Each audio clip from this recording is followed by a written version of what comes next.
What's something stupid you used to do in middle school to be cool?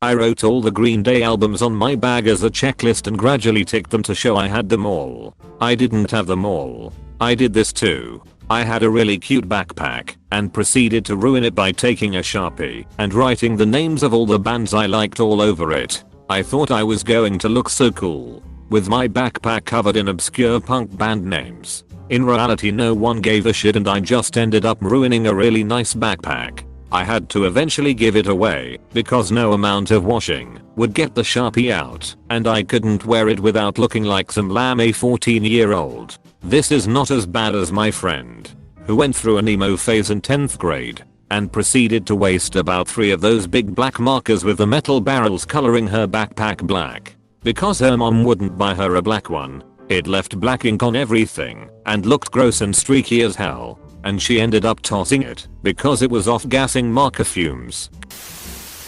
Wore my backpack straps as low as they could possibly go. The bag would slap against the back of my legs every step, but I didn't care cause I was the shit. In middle school, I never caught on that everybody did this. I wore my backpack up tight right behind my shoulders. One day somebody laughed at me and called me a nerd for wearing my backpack so high, and then I joined the club. Nerd who wears their backpack the way it's intended to be worn. Wear an upside down backwards to the left yellow visor with my bleached peroxide hair gelled up. I had a mullet, listened to DJ Quick, wore a Ghost Rider t-shirt all the time, and called everyone Chemasabe. I used to spike my hair to look like Vegeta from Dragon Ball Z. Later on I realized I looked like a douche. Sold off my dad's porn. Seriously. Found a bunch of old nudie mags in the basement. Ended up selling them out of my locker a page at a time. Worked great until I made the mistake of selling a page to the special needs kid, who immediately showed it to his fundamentalist parents. I suppose the bigger mistake was to get caught doing it again the next year. I'd wear 2 pairs of pants. Normally basketball shorts under jeans. If you ask me then I'd swear it was because it was more comfortable. But really I just thought I was the shit. I did this sometimes because people kept pantsing me. There was this one kid who got his pants and boxers pulled off and I was scared. How that happened to a kid I went to school with. After that everyone called him Millimeter Peter. This happened at track practice in high school. Doing warm-ups in the center of the stadium. Kid gets pantsed. He doesn't care. Stands there in the middle of the football field in his boxers like a champ. Until someone pantsed his boxers. It was a bit cold that day. People made fun of my voice, so I started trying to speak in a lower tone, which backfired almost immediately. My gym teacher referred to me as Kermit the Frog for years. Kinda funny, but what a dick. I hated all my gym teachers. Pay is the birthplace of awful nicknames. I knew a guy named Clay that we all called Dirt. There was a guy we called Shaggy. I don't even remember his real name now, but he gained the nickname Cockroach in middle school pet. Not sure if it was for the same reason, but in middle school, I acquired the nickname of Cockroach after a tall black boy peeked over the divider between the urinals we were using and saw my weenie. When I was in 6th grade, I learned that the girl I had a crush on was coming to dinner with some family friends of ours. I wanted to do something to impress her, to make her think I was really smart. I knew at some point she'd probably be in my room as it's where the kids generally congregated during these sorts of things, so I began to set the stage. At the time, I was all about dumpster diving and hitting up yard sales with my other nerd friends to build shitty Frankenstein rigs with the components we salvaged or picked up on the cheap. So naturally I gathered all my mild spare and broken hard drives, poured dish soap all over them, and got the hammer out at the ready. When they entered my room, I made sure I was furiously smashing the shit out of these drives with my hammer. Tiny metallic pieces and soap suds flying everywhere. We made eye contact for a moment before she and her friend slowly backed out of the room. She avoided me for the remainder of the evening. All these years later, I can still remember the look of horror and confusion on her face. I can't for the life of me remember what series of thoughts lead me to believe there would be any possibility of her having a positive reaction to it. The pubescent mind is an interesting thing. I wore fingerless gloves for an entire day and tried to play it off as weight gloves. However, the little tyke screen logo was very visible. The cringe is real. Draw random marks on myself, so people thought I got into a flirty pen fight with the girls. There were 2 girls who would always draw on me during science. I would get so mad because my mom would get mad when I'd come home with marks all over both arms. And other boys would get really angry or jealous about it, and it just did not click for me. Turns out I'm gay as a bag of dicks. Though, yes, there were several instances of girls doing strange things to me. One would dig into my arm with her nails. Growing up, and I never thought anything of it. Meanwhile, there was a kid who would harass me constantly, but not only did I put up with him, I actively wanted to be friends with him. Not to mention this kid in my class that barely knew me, and while I couldn't bring myself to actually try to be friends with him, I excitedly said hi every time I saw him, even if it had only been like 10 minutes. So yeah, turns out I'm really gay and didn't realize boys could have crushes on other boys, and that girls do weird shit when they like you. I wore a hideous plaid suit jacket from the 70s that I found in the back of my dad's closet. I thought it was hilarious in a so ugly it's cool kind of way. I probably just seemed desperate for attention.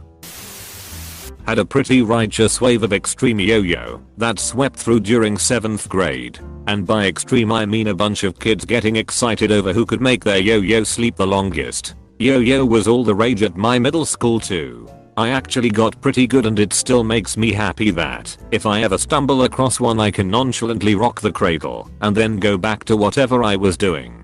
Same shit with Rubik's cubes. Haven't touched one in a few years, but when I do come across them it's tight af. Sort of relevant. When I was in middle school I took all the stickers off of a Rubik's cube, but put them back on, right, so that it looked like I had completed it. I carried it around with me in front of girls, but they didn't seem to notice.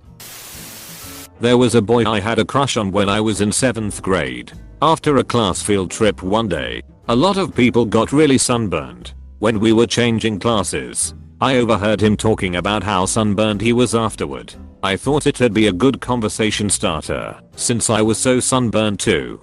So an hour later, when we changed classes again, I went up to him and said, "Hey Chris, look at this sunburn," and pulled up my shirt sleeve to show the back of my shoulder.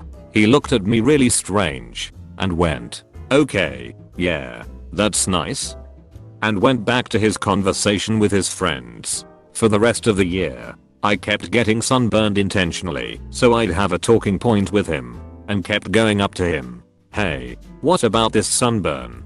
It's pretty bad now, huh?" On top of that, I have such a fair complexion. I don't even tan, so I'd just burn, get embarrassed, and go back to being really white. Heh, I feel you. I was also a really awkward girl in those ages. There was a boy in elementary school that I had a huge crush on. We were actually good friends, and we hung out together all the time. But I had a huge crush, and I thought it wasn't mutual, because a lot of girls liked him, and he had lots of girlfriends, you know. The elementary school sort of girlfriends, and I was this awkward ugly duckling at the time. So one day, when we are hanging out, he looks at me, very serious, and says, "You know, of all of the girlfriends I had, I like you best." And I get stressed and say, "But I'm not your girlfriend." Yeah. I went home and told my mom, who knew how much I liked him, and she just facepalmed. I used to keep my afro pick in my hair. I'm a curly haired Arab boy. Chain wallets. It started off with short chains. Eventually, it became an unspoken contest to see who could have the longest chain. I flipped over the handlebars of my bike many times when that damn chain got wrapped around the pedal. I worked at a hardware store where you could get various sizes of chain, cut to whatever length. I remember getting a large link about 3 feet long to try and look cool. Horrible. I made a belt like this with a master lock to clip it. I'm sure I'm too late for this thread, but why not share anyway? My family moved around a lot when I was a kid, so I was perpetually the new kid in school. As a result, I did all sorts of things to stand out and make an impression, so people wouldn't just know me as the new kid anymore. In 4th or 5th grade, I decided slapstick comedy was my forte. and developed a routine wherein I wrapped my arm around the back of my head, grabbing my chin. I then slingshot my arm back around my head and slapped myself in the face. I hope I'm not confusing anyone with my description of my routine. It becomes important later. The kids in my class loved it, and I had no idea they were laughing at me, not with me. But it didn't really matter. They always wanted me to do the arm slingshot, and every time my pudgy pre-adolescent palm made contact with my cheek, I was rewarded with roars of laughter. I was a god. It wasn't long after that when my mom noticed my chin had been inexplicably grape colored for several days. After realizing it wasn't a stain, she began interrogating me as to what trauma I had undergone to experience such severe chin bruising. Being an absolute fucking idiot, I didn't make the connection between the bruise on my chin and the gorilla-like grip I held it in every time I did my slingshot routine. After assuring my mom that I hadn't fallen or been hit by anyone, she figured I just forgot whatever had happened and ignored it, at least for a week or two, when my chin had still not begun to heal and had in fact gotten even worse. My mom decided it was time to go to the doctor. At the doctor's office, I again assured the medical professional that nothing had happened to me that would cause my chin to have such severe bruising. It was concluded that the problem was likely internal, and I'd have to undergo a wide range of blood testing. The doctor had never seen inexplicably purple chins before, and wanted to test me for a long list of ailments. I don't remember most of them, but I do remember my mom's reaction when leukemia was uttered, as I watched my mom break down in tears at the thought of her oldest son facing a disease that doctors didn't even understand. Where leukemia was one of the doctor's best guesses for what could be happening. I knew what I had to do. I had to cheer her up. I had to make her laugh. "Mom, don't cry. Watch this." I gleefully pleaded as I reached my right arm up, tucked my head into the pit of my elbow, and grasped my chin with all my might. I gripped it harder than I ever had, so that this slingshot would be the most powerful and funniest one I'd ever done. I released my grip and slapped myself in the face, like I'd done thousands of times before. I looked up to find the doctor staring at me like I was an idiot, and my mother with a look that was a mix of supreme relief and intense shame. My mom apologized profusely for wasting the doctor's time, who had to tell me, as many schoolyard bullies might, to stop hitting myself. Wasn't me, but when I was in middle school we had the group who considered themselves the thugs. They weren't that bad. They were pretty much the class clowns that you also didn't want to fuck with. Well, I remember in 6th grade, I went into the bathroom only to find them kicking one of the guys on the floor counting to 30 while the guy on the floor laughed. When it was over they congratulated him and welcomed him into their group. Yup, so cool. Well, it's not something I did to be cool, but to fit in and seem more normal. I used to pack my own lunch when I was a kid because my mom couldn't be bothered with it, and it really hurt my feelings when other kids would complain about how their moms never got it right and would pack the wrong stuff. So I would pack the only things we had in the fridge and pretend to be upset when my mom would get it wrong and put the diet pudding in instead of the regular stuff. In reality I did it on purpose, so people thought my mom cared enough to pack my lunch too. I didn't just want to fit in. I wanted to blend in. In my middle school, wearing name brand clothes, the kind where everyone can see the logo, was cool for some reason. The two big brands were Echo and South Pole. Problem was, these clothes were expensive, and my single parent household wasn't exactly well off. So everyone made fun of me because all I had was second-hand clothes, often too small for me. My mom conceded to buying me one South Pole t-shirt. I wore that shirt literally every day. People still made fun of me. I learned a lot from that experience. I wore shorts every day. It's raining and freezing cold outside? Doesn't matter. I'm wearing shorts. Well duh, why wouldn't you? I mean, they are both comfy and easy to wear. Damn it, Joey, nobody gives a fuck about your ratata. I'll have you know that Joey's ratata is in the top percentage of ratata and has been involved in numerous secret raids on Team Rocket and has over 300 confirmed KOs. He is trained with a lucky egg and is the top hyperfang user in the entire Johto League. You are nothing to him, but just another target. Joey's Ratata will wipe you the fuck out with accuracy the likes of which has never been seen before on this earth. Mark my fucking words. You think you can get away with saying that shit to him over the internet? Think again. Fucker. As we speak he is contacting his secret network of spies across the USA and your IP is being traced right now, so you better prepare for the rain dance. Weedle. The rain dance that wipes out the pathetic little thing you call your life. You're fucking dead.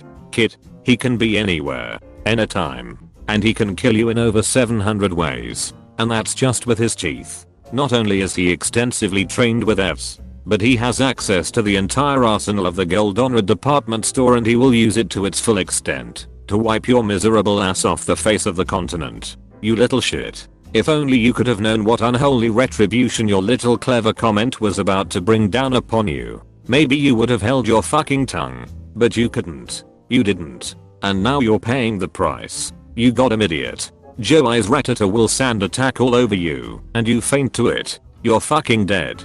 Kiddo.